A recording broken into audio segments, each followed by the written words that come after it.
Selamat pagi teman-teman. Pagi. Nih sayap kiri saya penuh, hampir penuh, sayap kanan cuma ada Kak Evel ya.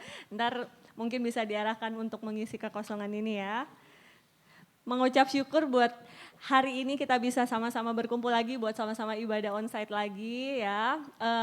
Saya senang banget nih bisa melihat wajah-wajah di depan saya ini. Ada cici-cici, koko-koko, teman-teman semuanya. Dan teman-teman kalau memperhatikan di depan ini udah ada lilin-lilin ya, ada lilin satu udah nyala. Itu tandanya kita sudah memasuki Advent kedua teman-teman. Udah ada pohon Natal di sini, bentar lagi udah mau Natal ya. Sebentar lagi kita mau memulai ibadah kita, teman-teman diberi kesempatan untuk bersaat teduh secara pribadi.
Ya, di minggu ini kita masih menjalani masa-masa penantian. Advent mengingatkan kita untuk tetap setia menantikan Tuhan dalam doa, kerja, dan pengharapan. Zakaria 9 ayat 9a berkata, "Bersorak-soraklah dengan nyaring, hai putri Sion, bersorak-sorailah, hai putri Yerusalem. Lihat, rajamu datang kepadamu, ia adil dan jaya. Putri Sion, nyanyilah."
di dalam nama Tuhan yang menjadikan langit dan bumi, yang kasih setianya kekal selama-lamanya.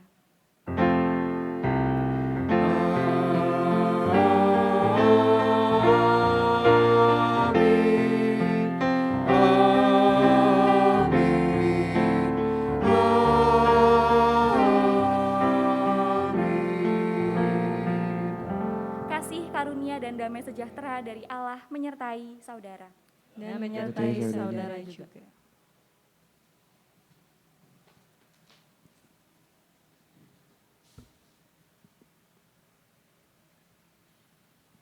Nats pembuka kita diambil dari Matius 16 ayat 24. Lalu Yesus berkata kepada murid-muridnya, "Setiap orang yang mau mengikut aku, ia harus menyangkal dirinya, memikul salibnya dan mengikut aku." Dalam hal mengikut Kristus, pastinya tidaklah mudah.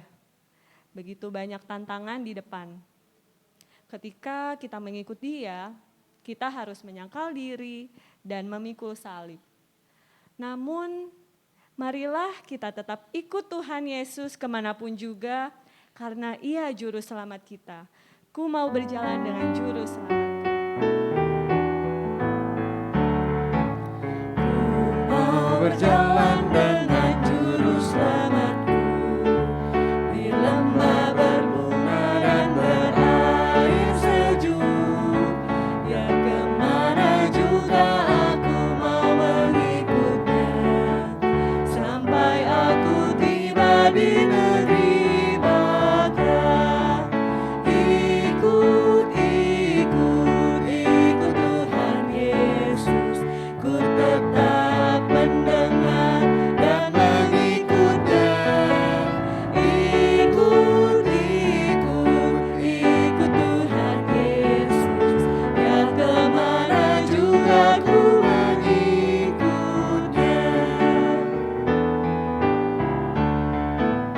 Ku mau berjalan dengan juru selamatku, di lembah gelap, di badai yang menderu.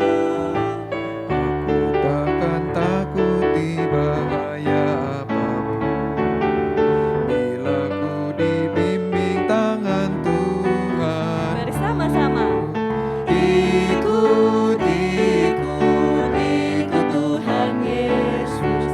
Ku tetap mendengar dan mengikutnya.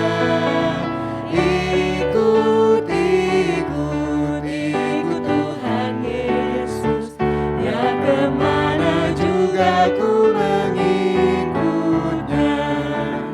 Bersama juru selamat, hati kita teguh. Bersama juru selamat, hatiku teguh. Di lembah dan bukit yang perlu ku tempuh, Tuhanku membimbing aku pada jalannya, yang menuju rumah Allah yang bakar. Ikut, ikut, ikut Tuhan Yesus. Ku tetap mendengar dan mengikutnya. Ikut, ikut, ikut Tuhan Yesus. Ya kemana juga ku mengikutnya.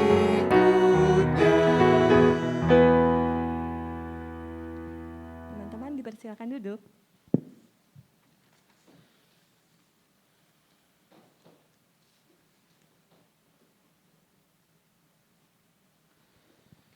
Ya, teman-teman kalau melihat slide di depan ini, mungkin udah kebayang ya tema kita hari ini apa.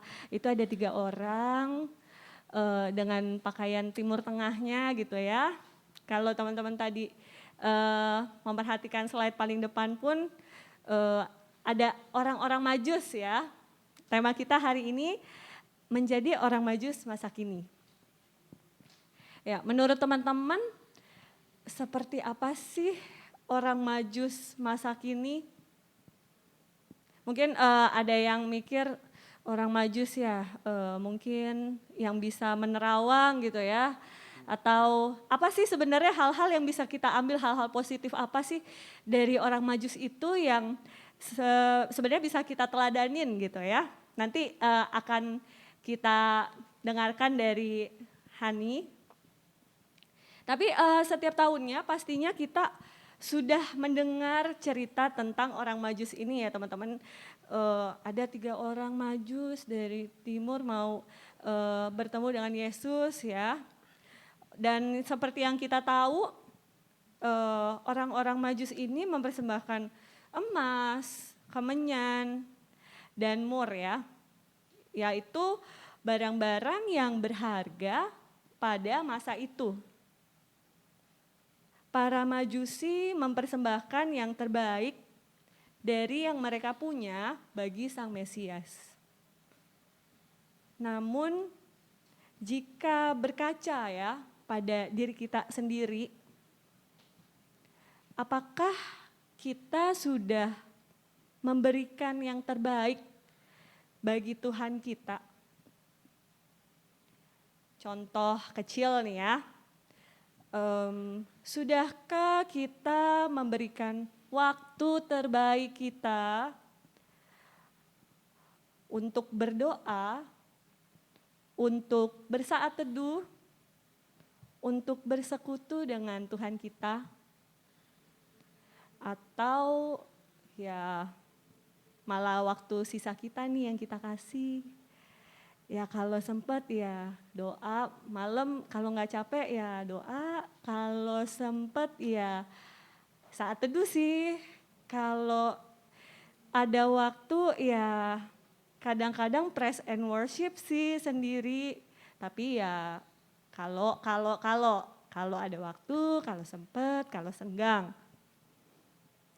Atau dalam hal melayani gitu ya, di dalam pekerjaan kita sehari-hari, atau dalam konteks kehidupan bergereja, apakah kita memberikan yang terbaik yang bisa kita kasih, atau malah ya udahlah sebisanya aja lah, ya udahlah bisanya segini kita kasih ala kadarnya gitu. Dan dalam keseharian kita, sudahkah kita mengerjakan yang terbaik dan menjadi terang bagi sesama dan lingkungan kita? Saat ini kita mau sama-sama merenungkan kembali, apakah kita sudah mempersembahkan yang terbaik bagi Tuhan kita? Kita mau berdoa secara pribadi di hadapan Tuhan sambil mengangkat satu buah lagu. Teman-teman dipersilakan untuk berdoa secara pribadi dan menyanyikan satu buah lagu ini secara bergantian. Ayat yang satu dinyanyikan oleh pria, yang ayat 2 oleh wanita, sementara pria diberikan kesempatan untuk berdoa, dan kita akan menyanyikan bersama-sama di ayat keempat. Sudahkah yang terbaik ku berikan? Sudahkah yang terbaik ku berikan kepada Yesus Tuhanku? Besar pengorbanannya di Kalvari, diharapnya terbaik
lagi dalam jurang dosa. Ku tak mau lebih lama dalam jurang. Ku panjat dindingnya terjal. Dunia yang kan binasa memerlukan derita kasih Allah yang kekal. Berapa yang terhilang telah ku cari, dan ku lepaskan yang terbelenggu.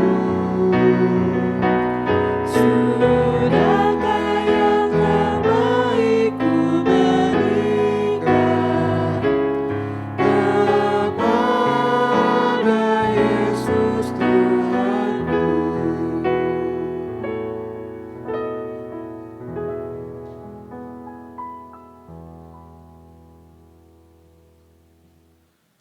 Berita anugerah diambil dari Efesus 1 ayat 7 dan 8.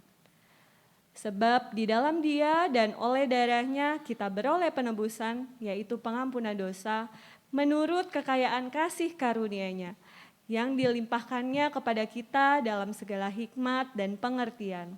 Demikianlah berita anugerah dari Tuhan. Syukur pada Allah Damai Kristus besertamu. dan Dan besertamu besertamu juga. Sungguh bersukacita ketika kita beroleh penebusan. Mari nyatakan salam damai ke sekeliling kita, tunjukkan wajah gembiramu, bersukacitalah selalu.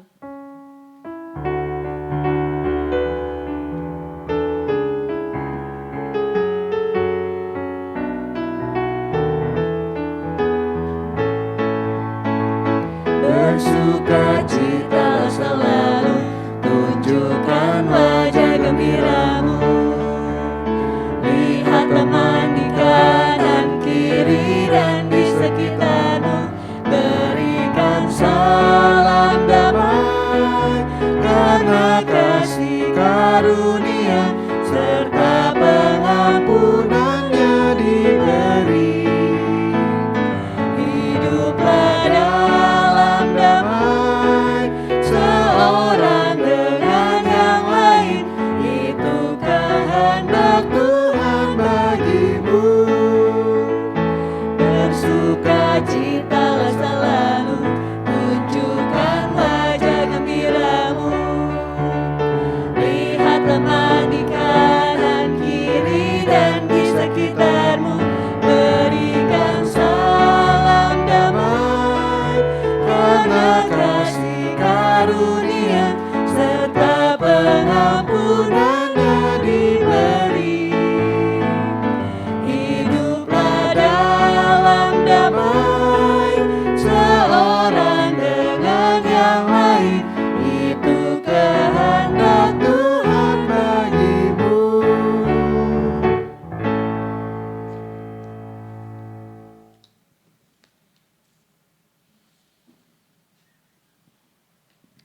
Ya, sebentar lagi kita akan mendengarkan firman Tuhan yang akan dibawakan oleh Saudari Hani. Saat ini saya mau mengajak teman-teman untuk merenungkan sedikit lirik dari lagu yang akan kita nyanyikan nanti.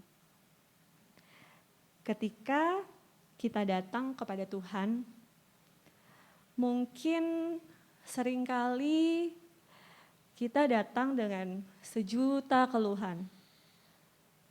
Seringkali kita datang kepada Tuhan, mungkin kalau ada maunya, kalau mau minta sesuatu ya, atau ya kalau ada masalah.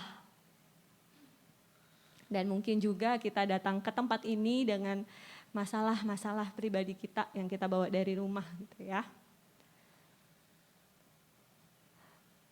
Mungkin juga ketika kita berdoa, ya itu hanya sebatas rutinitas, hanya sekedar ritual aja gitu ya. Bukan karena kita memang rindu berbincang-bincang dengan Tuhan. Bukan karena kita rindu menjalin hubungan dengan Tuhan. Namun, sudahkah kita datang kepada Tuhan dengan segenap rasa rindu, tulus, bukan berfokus pada berkat apa sih yang akan kita dapat dari Tuhan. Tapi ya karena pribadi itu sendiri, teman-teman. Karena kita memang mengasihi pribadi itu. Mari kita renungkan kembali kata demi kata dari lagu ini. Seharusnya ku datang.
Teman-teman dipersilakan untuk duduk.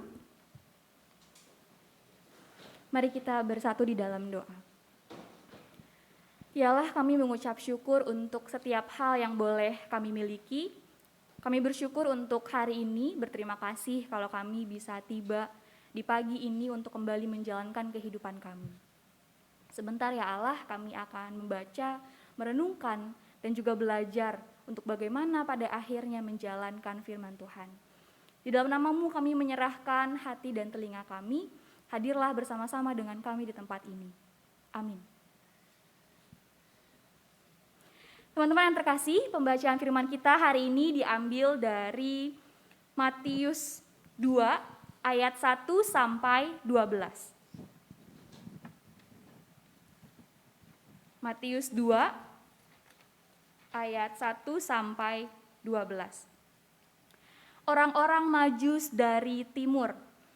Sesudah Yesus dilahirkan di Betlehem di tanah Yudea pada zaman Raja Herodes, datanglah orang-orang Majus dari timur ke Yerusalem dan bertanya-tanya, "Di manakah dia, raja orang Yahudi yang baru dilahirkan itu?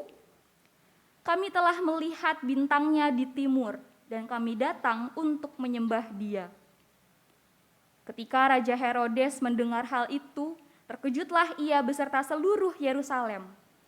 Maka dikumpulkannya semua imam kepala dan ahli Taurat bangsa Yahudi. Lalu dimintanya keterangan dari mereka di mana Mesias akan dilahirkan. Mereka berkata kepadanya, di Betlehem di tanah Yudea, karena demikianlah ada tertulis dalam kitab Nabi. Dan engkau Betlehem, tanah Yehuda, engkau sekali-kali bukanlah yang terkecil di antara mereka yang memerintah Yehuda, karena daripadamulah akan bangkit seorang pemimpin yang akan menggembalakan umatku Israel. Lalu dengan diam-diam Herodes memanggil orang-orang Majus itu dan dengan teliti bertanya kepada mereka, bila mana bintang itu nampak. Kemudian ia menyuruh mereka ke Betlehem, katanya, pergi dan selidikilah dengan seksama hal-hal mengenai anak itu, dan segera sesudah kamu menemukan dia, kabarkanlah kepadaku supaya aku pun datang menyembah dia. Setelah mendengar kata-kata raja itu, berangkatlah mereka. Dan lihatlah bintang yang mereka lihat di timur itu mendahului mereka hingga tiba dan berhenti di atas tempat di mana anak itu berada. Ketika mereka melihat bintang itu, sangat bersuka cita mereka, maka masuklah mereka ke dalam rumah itu dan melihat anak itu bersama Maria ibunya, lalu sujud menyembah dia. Mereka pun membuka tempat harta bendanya dan mempersembahkan persembahan kepadanya, yaitu emas, kemenyan, dan mur.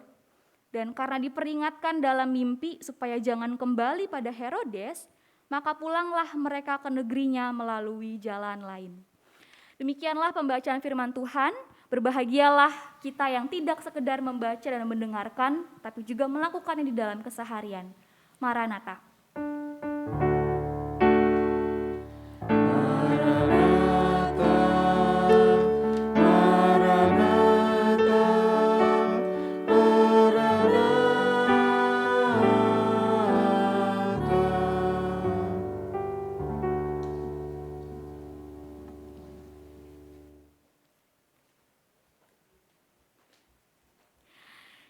Teman-teman yang terkasih, ada yang tahu berapa jumlah orang Majus yang mendatangi Yesus? Ini pertanyaan ya, mohon maaf. Jadi silakan dijawab. Ada yang tahu berapa jumlah orang Majus yang datang menghampiri Yesus? Umumnya kita tahu jumlahnya ada 3. Jumlah 3 ini sering dicocokologikan gitu ya dengan jumlah jenis hadiah yang diterima Yesus. Apa hadiahnya? Nah, kayak sekolah minggu nih, apa hadiahnya? Emas, kemenyan, dan mur. Tapi tahukah teman-teman bahwa sebenarnya tidak ada yang tahu pasti berapa jumlah orang Majus yang datang menghampiri Yesus, karena jumlah 3 itu dinilai terlalu sedikit dan terlalu beresiko bagi mereka yang ingin menjalani perjalanan yang sangat jauh. Jauhnya dari mana ke mana? Nah, kalau orang-orang Majus dikatakan berasal dari timur, maka mereka harus menempuh sekitar ribuan kilometer untuk bisa sampai di sebelah barat gitu ya, di Betlehem. Mereka udah tahu kalau mereka harus ke Betlehem nih, karena ternyata di ayat 5 kita menemukan mungkin mereka mendengar, mungkin mereka turut membaca kitab para nabi. Nah, anggap aja orang Majus ini berasal dari Persia gitu ya. Jarak dari Persia ke Betlehem itu sekitar 2.200 km. Kalau nggak nyasar, 2.200 km. Dari Jakarta ke Jogja aja sekitar 500 kilo. Jadi teman-teman bisa bayangkan ya, kalau 2.200 bolak-balik Jogja-Jakarta 4-5 kali lebih. Dan kalau ditempuh pakai mobil bisa nyampe selama 25 jam tanpa istirahat. Kalau isi bensin, istirahat, pasti harus nambah lagi waktunya. Tapi itu kan kalau pakai mobil. Pada zaman itu adanya onta sama keledai.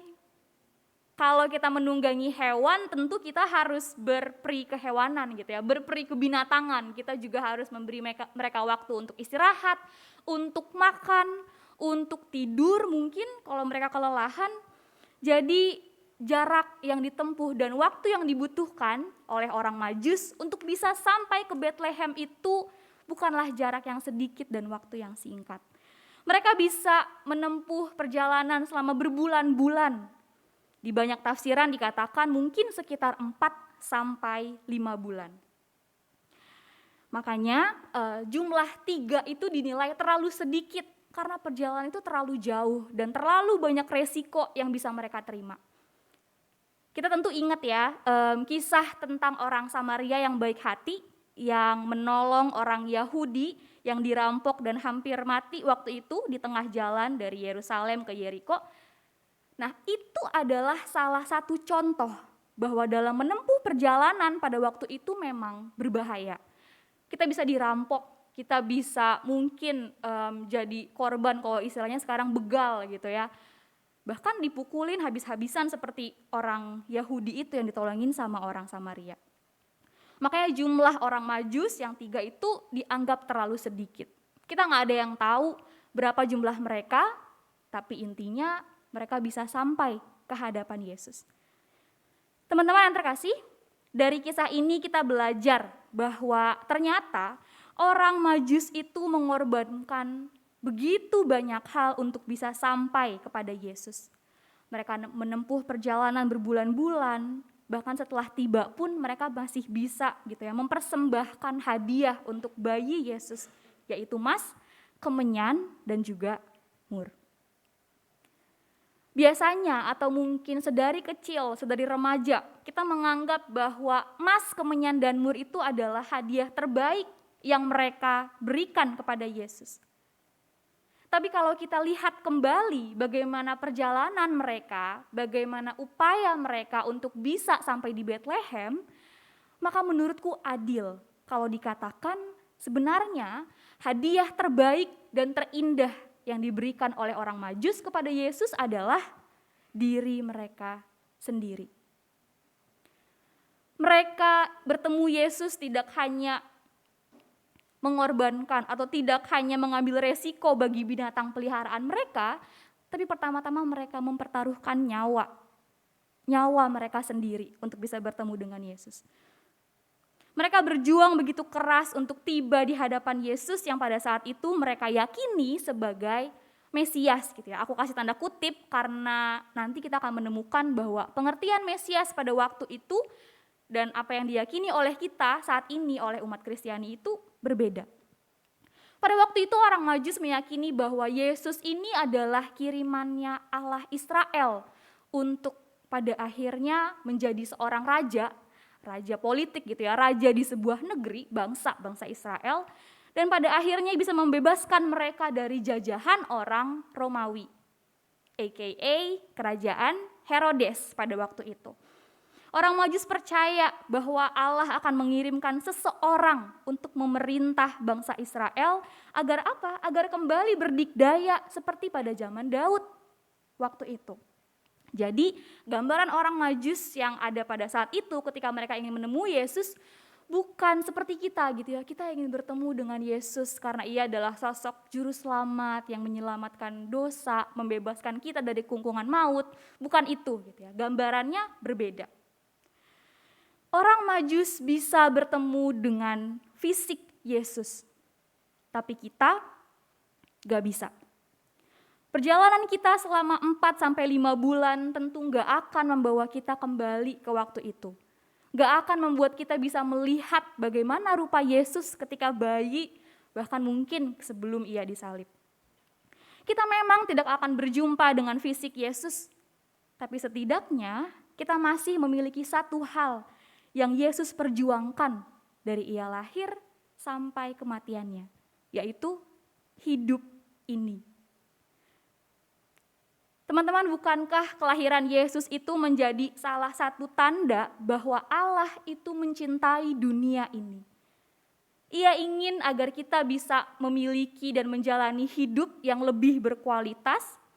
Ia mengirim anaknya ke bumi agar kita bisa belajar tentang yang namanya kasih lebih dalam. Allah itu pro sama kehidupan. Dan dengan demikian Yesus pun pro terhadap hidup ini. Yesus datang ke dunia ini untuk bertemu secara langsung dengan manusia dalam wujud yang paling bisa kita mengerti, yaitu manusia itu sendiri.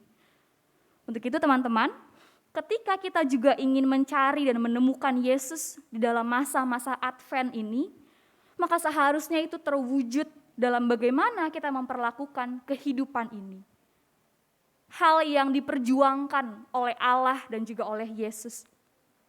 Cara kita bertemu dengan Yesus adalah dengan menjalani dan menggunakan hidup yang kita miliki sebaik-baiknya. Nah, mungkin kalau kita mendengar istilah menjalani hidup, kita akan berpikir secara luas gitu ya, secara general. Karena toh kita tahu kalau hidup ini ditopang oleh berbagai banyak hal. Oleh relasi, oleh tenaga kita, oleh tubuh kita, oleh waktu, oleh uang tentunya, oleh karakter, dan masih banyak lagi hal-hal yang menopang hidup ini.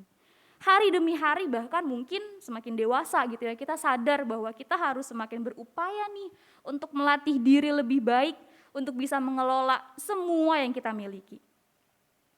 Tapi satu hal yang menurutku perlu menjadi penekanan di dalam ibadah kita kali ini adalah bahwa kita perlu memastikan bahwa setiap momen itu berarti. We have to make sure that every moment counts. Kita perlu hidup dan benar-benar sadar dalam setiap momen yang kita miliki. Kenapa aku sebut sadar? Karena terkadang kita ini nggak sadar sama apa yang sedang terjadi di hadapan kita.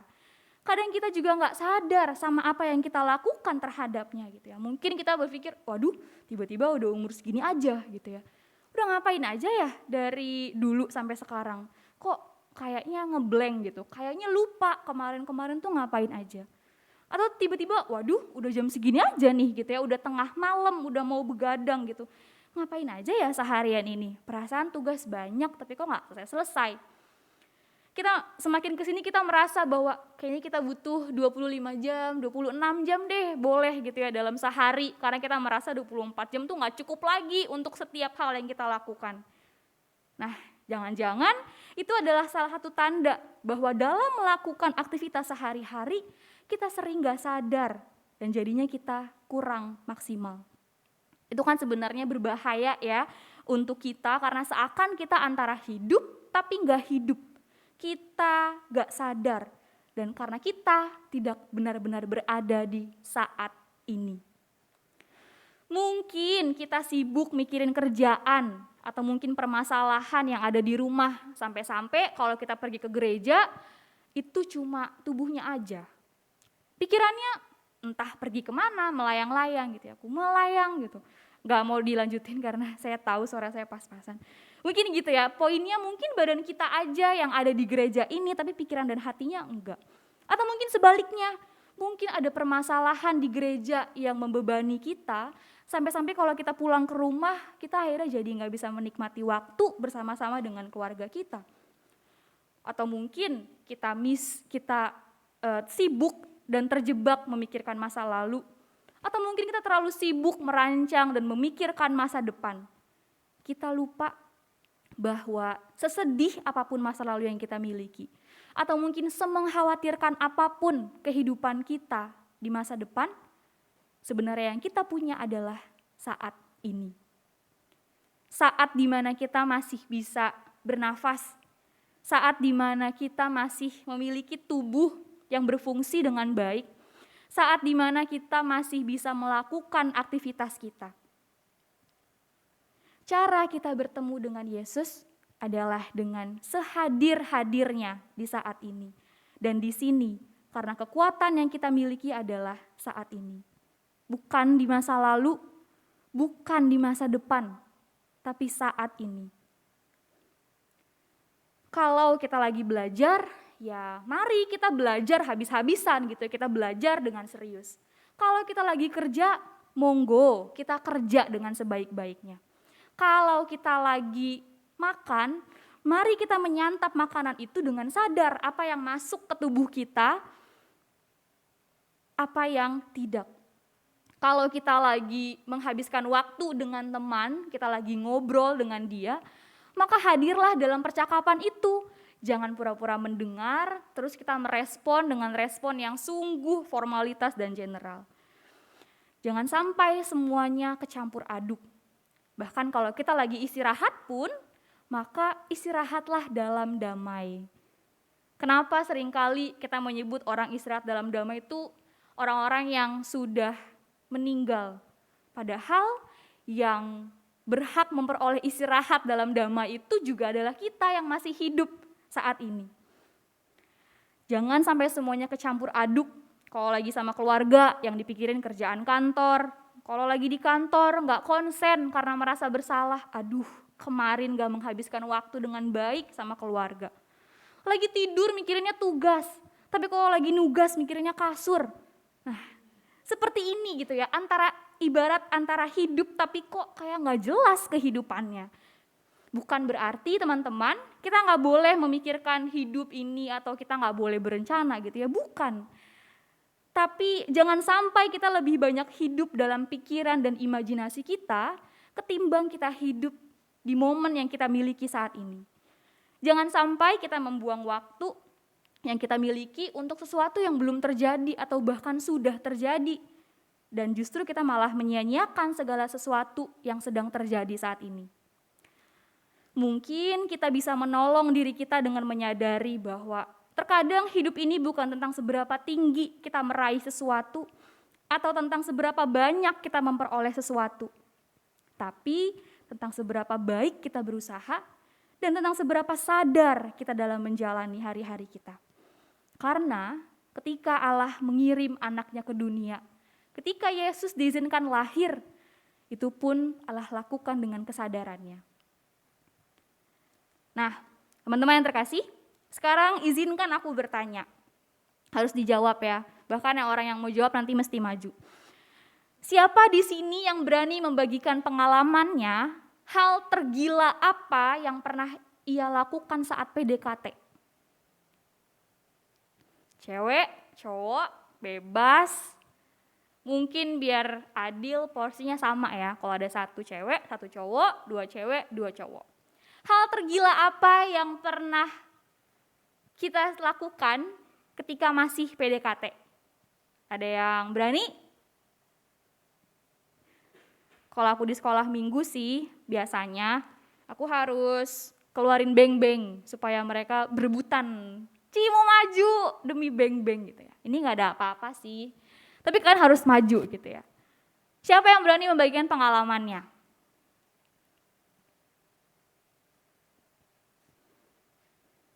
Ya FYI aja sih, kalau nggak ada yang maju khotbahnya nggak selesai gitu. Ada yang berani maju? Jangan sampai aku sebut nama, semuanya pada nunduk. Ada yang berani maju Cici Koko? Mungkin aku harus pakai ini ya. Ada yang berani? Tes, oke. Ada yang berani maju membagikan pengalamannya? Hal tergila apa yang pernah kalian lakukan ketika kalian masih PDKT? Yang udah yang lagi pacaran, yang sedang tidak pacaran, atau mungkin yang sudah menikah.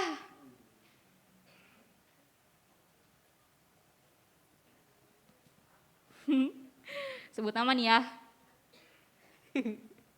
Ada yang berani maju membagikan?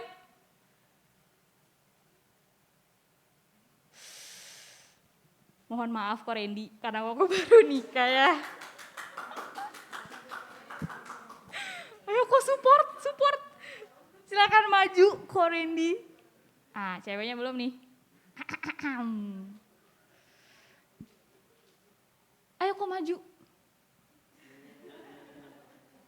Siapin ya kok. Pasti hal tergila apa yang kok lakukan buat Sisil?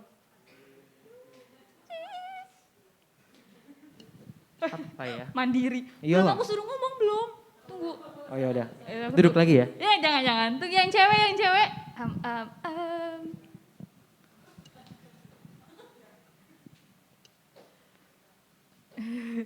Mungkin Kak Arisa, deng. Sorry ya sorry ya Kak, walaupun membuang muka tapi aku kayak cuma satu. Udah cukup. Tandanya mau tuh Cica. Oh iya, berarti cowok satu lagi nih. Ayo Cica silakan maju ke depan. Gak. Oke, mari Cici dan Koko Q bagikan pengalaman hal tergila apa yang pernah kalian lakukan ketika lagi PDKT. Dari Korendi deh. Aku mah rasional nggak gila. Semuanya wajar dilakuinnya Ayo gitu. dong, ayo dong. Ayolah kok, pasti ada lah pengorbanan yang wah gitu. Kalau pengorbanan, ya semuanya gila sih. Oh semuanya gila ya. Terlalu banyak kayaknya deh. Kalau aku nggak ada hal-hal gila yang dilakuin sih karena semuanya masih make sense gitu loh.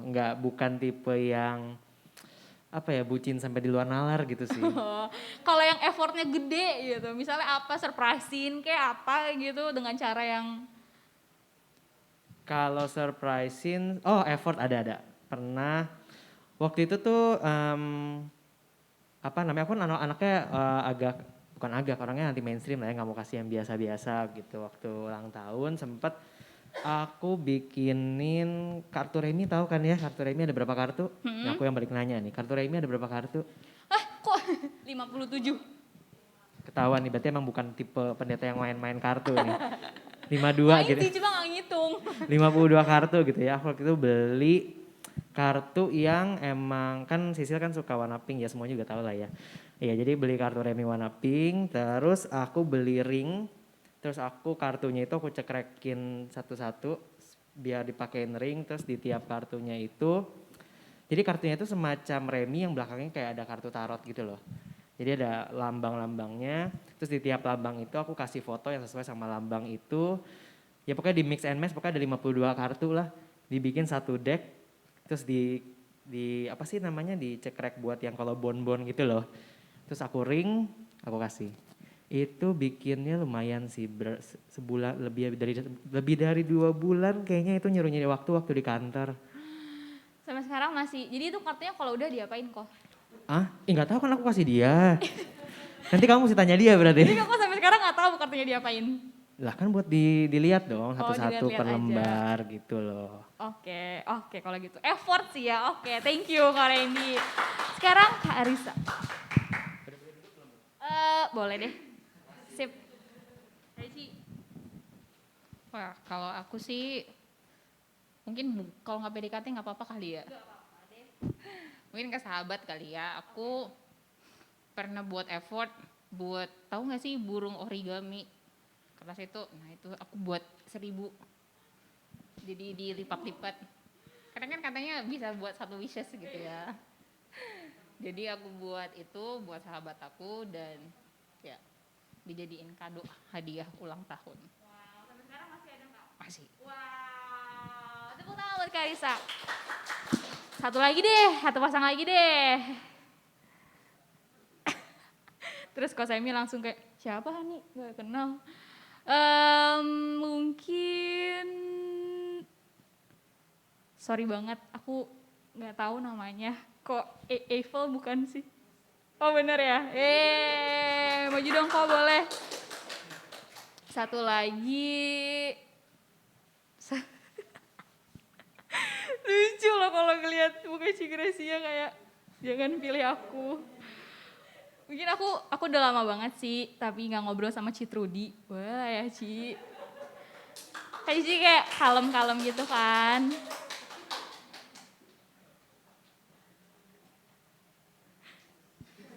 Iya maju Ci. Tadi kan dari cowok dulu, sekarang dari cewek. Ci Trudy, hal tergila apa yang sekarang kita bebasin deh, nggak cuma ke PDKT, tapi kayak tadi Kak Arisa bisa juga bersahabat, atau mungkin kepada keluarga. Hal tergila apa sih yang pernah Cici lakukan? Apa ya? Ke pacar aja deh dulu. Oh iya, oke. Dulu kayak effort bikin kayak bunga kertas gitu sih. Udah gitu. Oh berapa banyak sih? Kayak berapa ya? Mungkin kayak 3 atau kayak jadi bouquet gitu loh. Terus soalnya kan kalau cowok anti sama bunga-bunga biasa kayak bunga fresh gitu kan. Jadi ya udah aku bikinin bunga kertas aja gitu. Oh wow, supaya awet ya sih ya. Iya. Oke, thank you Citrudy. Halo kok, salam kenal. Sini ande kok. Kok hal tergila apa yang pernah Koko lakukan untuk untuk seseorang? Apa ya?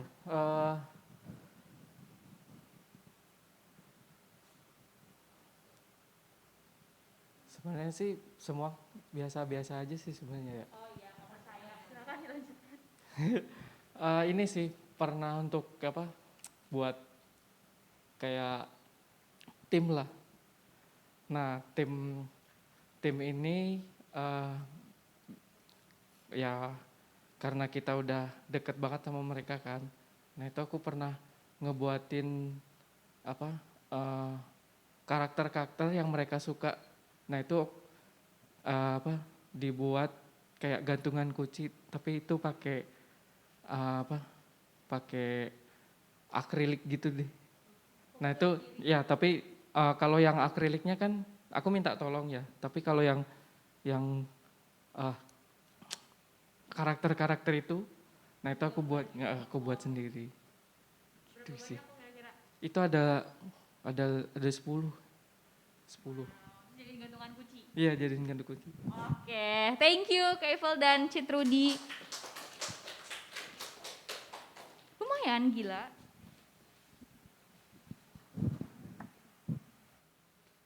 Ya, teman-teman mungkin memang kedengarannya agak awkward gitu ya, tapi unik-unik gitu ya ketika kita bisa tahu hal apa yang dilakukan biasanya sama orang yang sedang jatuh cinta dan sedang tahu maunya ini apa gitu ya.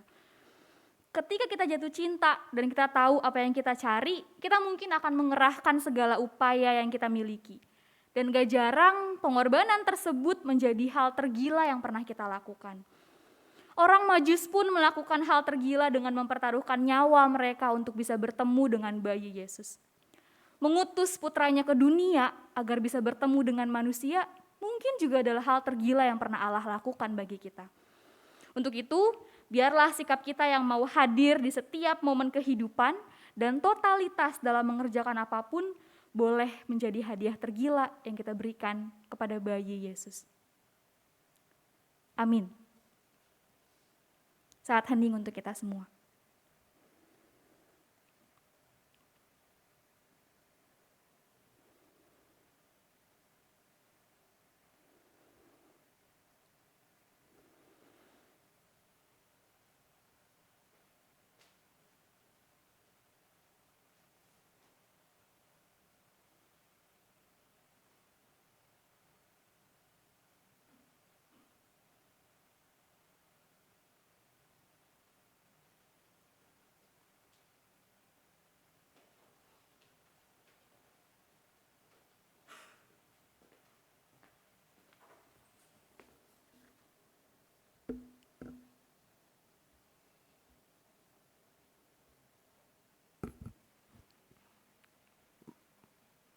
Boleh tolong berdiri.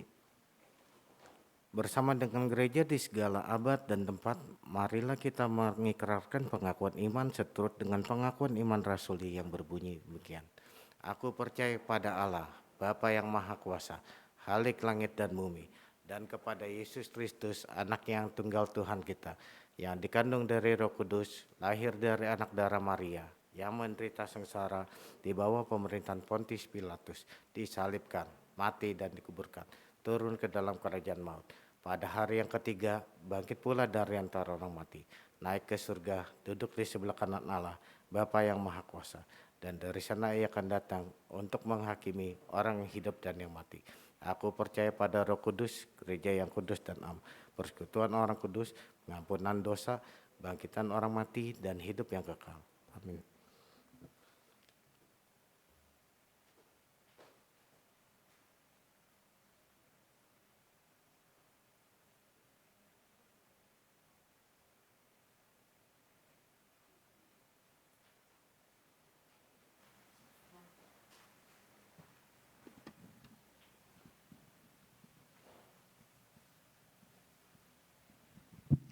Ya, sebentar lagi kita mau masuk ke dalam doa syafaat. Berikut pokok-pokok doa yang akan kita doakan. Yang pertama kita mau berdoa untuk firman hari ini, semoga kita bisa menjadi pelaku firman dan tidak hanya mendengarkan saja. Lalu kita mau berdoa untuk kesehatan, keluarga, pekerjaan, pelayanan di Komisi Pemuda. Lalu kita juga mau berdoa untuk kasus COVID yang masih meningkat dan proses vaksinasi booster yang sedang berjalan. Lalu kita juga mau berdoa untuk korban bencana gempa di Cianjur ya, yang masih dalam proses pencarian dan pengungsian dan sebagainya. Lalu untuk teman-teman kita yang berulang tahun di dalam minggu ini, ada Cimonik di tanggal 30 November, ada Ci Felicia Karta tanggal 3 Desember kemarin, dan ada Jenny tanggal 4 Desember hari ini. Pada Hani dipersilakan.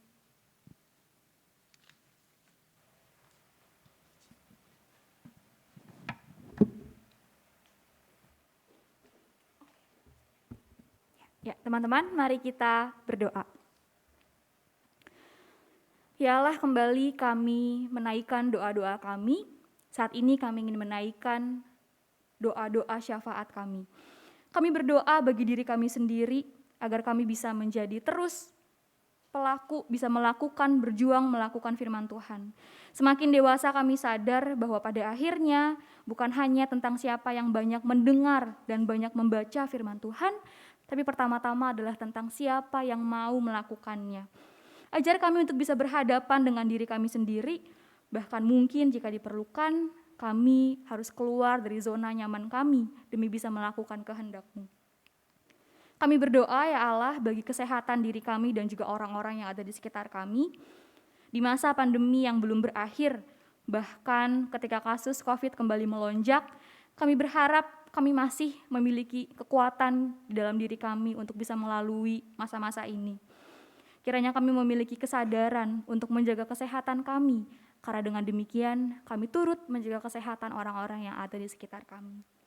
Kami berdoa bagi pekerjaan yang kami miliki, termasuk di dalamnya pengalaman suka dan duka yang membuatnya menjadi indah untuk dikenang. Kami bersyukur ketika kami bisa memiliki kesempatan untuk berkarya, dan kiranya kami turut melayani-Mu juga melalui pekerjaan kami. Ya Allah, kami juga teringat dengan saudara-saudara kami yang ada di Cianjur ataupun yang ada di Garut, yang baru saja kemarin mengalami gempa yang juga cukup besar. Kami berdoa agar diri kami, secara khusus gereja-Mu ini, GKI Samanhudi, boleh menjadi perpanjangan kasih-Mu kepada saudara kami yang sedang membutuhkan bantuan. Kami berdoa bagi mereka yang kehilangan orang-orang yang mereka kasihi. Juga bagaimana mereka kehilangan harta benda yang mereka miliki, atau bahkan mereka yang kehilangan semuanya kecuali diri mereka. Kami berdoa agar melalui kami, melalui setiap hal yang boleh kami lakukan, Tuhan bisa mengirimkan mereka kekuatan dan juga penghiburan. Kami berdoa untuk apa yang gereja kami lakukan, kami percaya bahwa Tuhan pun turut memberikan berkat melalui gereja Tuhan. Kami juga berdoa untuk teman-teman kami yang berulang tahun dalam minggu ini, Monica Puspa, Felicia Karta, dan juga Jenny. Terima kasih Tuhan, kami bersuka cita karena mereka diberikan kesempatan untuk melalui kehidupan ini. Kami bersyukur ketika mereka bisa menapaki usianya yang sekarang, bersyukur atas berkat Tuhan yang hadir dalam suka duka kehidupan. Kiranya mereka bisa terus menjalani kehidupan ini dengan sebaik-baiknya dan boleh menjadi cerminan, bahkan perpanjangan tangan Tuhan. Inilah doa-doa syafaat yang kami naikkan kepadamu. Kami sadar, kami senantiasa berdoa untuk segala sesuatu yang baik. Tapi jika dalam kenyataannya yang terjadi adalah hal yang lain, kami menerimanya ya Tuhan. Kiranya Engkau yang mau memberikan kami kemampuan dan kekuatan untuk bisa menjalaninya. Kami yakin di dalam masa hidup apapun itu, Tuhan ada bersama-sama dengan kami. Di dalam tangan pengasihan-Mu kami menyerahkan doa kami. Amin.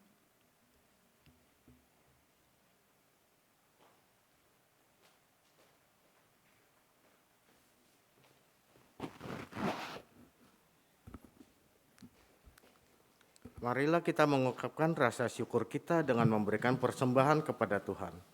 Firman Tuhan yang mendasari persembahan kita diambil dari 1 Tawarik 16 ayat 29.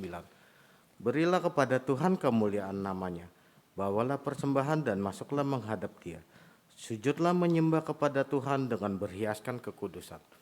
Teman-teman dapat memberikan persembahan dengan cara memasukkan amplop ke kantong persembahan yang ada di depan atau dengan menggunakan QR code.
Ketiganya kita sambil berdiri ya, sambil mau berdoa.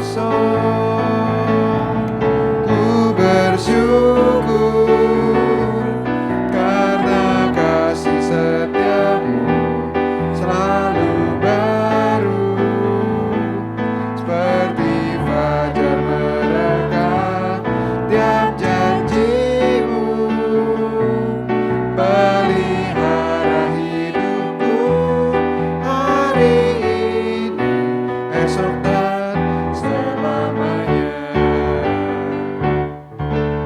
Mari kita berdoa.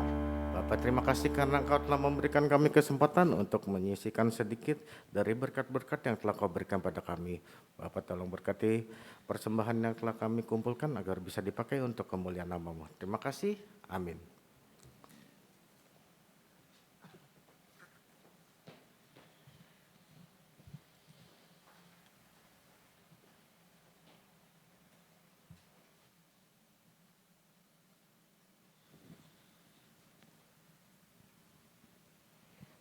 Mengutip apa yang tadi disampaikan oleh teman kita Hani, kita harus memastikan setiap momen itu berarti.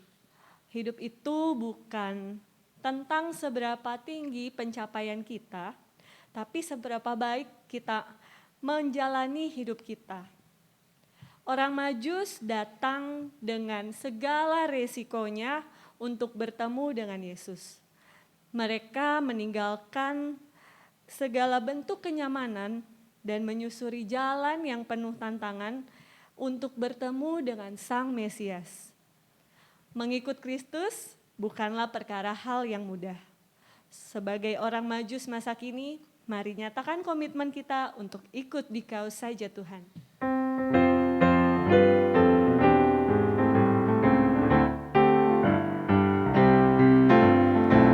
Ikut di Kau saja Tuhan, jalan damai bagiku. Aku selamat dan sentosa hanya oleh darah-Mu. Aku ingin ikuti Kau dan mengabdi padamu. Dalam Engkau juru selamat, ku bahagia penuh.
kasih, arahkanlah hatimu kepada Tuhan. Kami mengarahkan hati kami kepada Tuhan. Jadilah saksi Kristus, Syukur kepada Allah, terpujilah Tuhan. kini dan selamanya. Kini pulanglah dalam damai sejahtera dan terimalah berkat Tuhan. Tuhan memberkati kita dan melindungi kita. Tuhan menyinari kita dengan wajah-Nya dan memberi kita kasih karunia. Tuhan menghadapkan wajah-Nya kepada kita dan memberi kita damai sejahtera. Amin.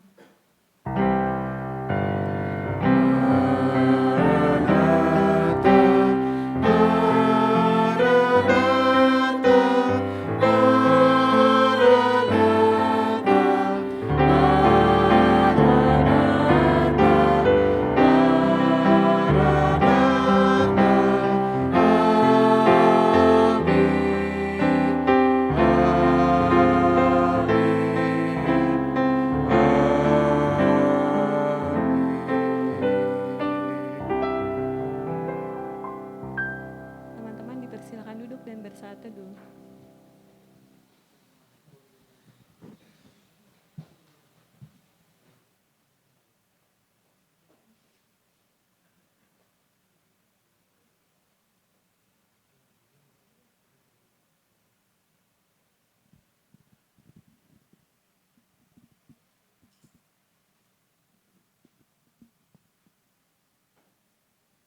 Ya, selamat hari Minggu teman-teman. Jangan beranjak dulu, kita ada beberapa pengumuman. Yang pertama, adakah teman-teman di sini yang baru pertama datang? Oke, muka lama-lama semua ya. Oke, nggak ada yang baru? Yang ini adalah minggu depan kebaktian, menantikan juru selamat yang akan dibawakan oleh Pendeta Lucia. Kita minggu depan berarti masuk ke Advent 3 ya teman-teman. Berikut adalah pelayannya, pembicara oleh Pendeta Lucia, penatuanya ada Penatua Inge Sutisna, liturgosnya ada Samuel Wangsa, singer Ejelia Iren dan Kristianto, pemusiknya ada Anugrah Tiffany, multimedianya ada Wahyu, publikasi oleh Yogi. Selamat mempersiapkan pelayanannya teman-teman sekalian. Nah, untuk pelayanan hari ini, pembicaranya untuk ada Saudari Hani Handayani Cahyadi Esville. Untuk penatua ada Penatua Rio Bonang, PL ada saya, singer ada Iona dan Semi. Pemusik ada Gracia, multimedia oleh Kak Lian, publikasinya ada Stefani. Terima kasih untuk pelayanan teman-teman semua. Boleh give applause dulu buat Hani, buat Penatua Rio juga ya. Next. Oke, di minggu ini ada yang teman-teman kita berulang tahun, ada Cimonika Puspa tanggal 30 yang lalu ada Ci Felicia Karta tanggal 3, ada Jenny 4 Desember. Gak ada orangnya ya, nanti teman-teman bisa mengucapkan secara pribadi ya di Japri ya. Terus next, Saturday Day buat teman-teman yang mau bergerak, mau produktif di hari di hari Sabtu weekendnya, bisa join untuk lari bareng, jogging, sepeda, intinya mah olahraga biar enggak diam-diam rebahan di rumah aja gitu ya. Jadi setiap Sabtu kita jam 6:30 pagi bisa standby dan hubungin Yogi dulu nih, nanti kita titik-titiknya akan beda-beda gitu ya, minggu satu dan minggu lainnya. Jadi di taman, masih seputar Jakarta, belum belum keluar kota ya, jadi masih dekat teman-teman ya, boleh join dan boleh ikut bareng ya. Selanjutnya, ini juga nih hari Sabtu kita jadi makin produktif ya, pagi olahraga, terus siang juga kita bisa kesehatian bareng teman-teman di Komisi Pemuda ya, let's hang out. Jadi di sini bisa sambil ngobrol, main-main, nonton nih ada layar berapa inch ya, terus bisa karaoke, mic juga banyak, live music, sound systemnya bagus ya. Jadi semuanya di ruang Yerusalem aja, nggak usah kemana-mana, ini irit juga ya teman-teman. Jadi dari jam 1 sampai selesai, teman-teman kalau tidak ada kegiatan bisa banget langsung ke sini buat sama-sama menghabiskan waktu ya di bareng teman-teman Komisi Pemuda ya. Balik lagi kalau mau nanya-nanya nih, minggu ini ngapain sih? Sabtu ini kita mau ngapain nih? Bisa tanya Yogi ya.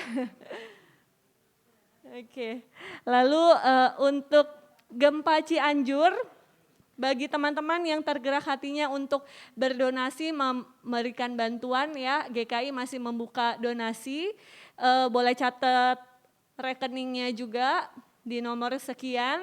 Lalu jangan lupa teman-teman menambahkan nominal 28-nya di akhir donasi teman-teman ya. Jadi contohnya 1 juta jadi 1.028.000.